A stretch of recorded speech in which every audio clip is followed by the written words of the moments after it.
সকাল সকাল উঠে আমি মাঠ চলে গেলাম। 2 দিন হলো আমাদের জমিতে চাষ দেওয়া হচ্ছে। বৃষ্টি হওয়ার কারণে এবছরে দেখছি সবাই জমিতে চাষ একটু তাড়াতাড়িই দিচ্ছে।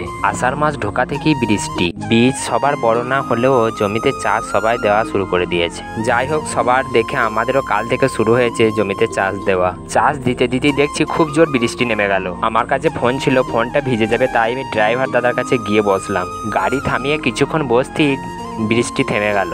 তারপর দেখছি আব্বা 2 গামলার মতন চাপান নিয়ে এসছে। বীজতলাগুলোয় চাপান দিতে হবে। আমি চাপানগুলো মাখিয়ে 2টো বীজতলাতেই ছিটিয়ে দিলাম। এবছর বীজ মোটামুটি ভালোই হয়েছে।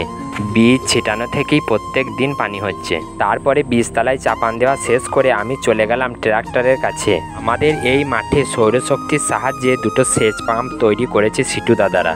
তৈরি হচ্ছিল তখন একদিন এসছিলাম, দেখে গেছি, তারপরে আর আসা হয় নাই। মেঘ করে আছে তাই পানি কম উঠছে, না হলে পানি ভালোই ওঠে। 10টা বেলার ভাত আমি মাঠেই খাবো, তাই আমি এখানে বসে কিছুক্ষণ রেস্ট নিচ্ছিলাম। কাজের চাপের জন্য এই কয়দিন ভিডিও দিতে পারছি না। দেখা হচ্ছে পরের ভিডিওতে। সকলেই ভালো থাকবেন।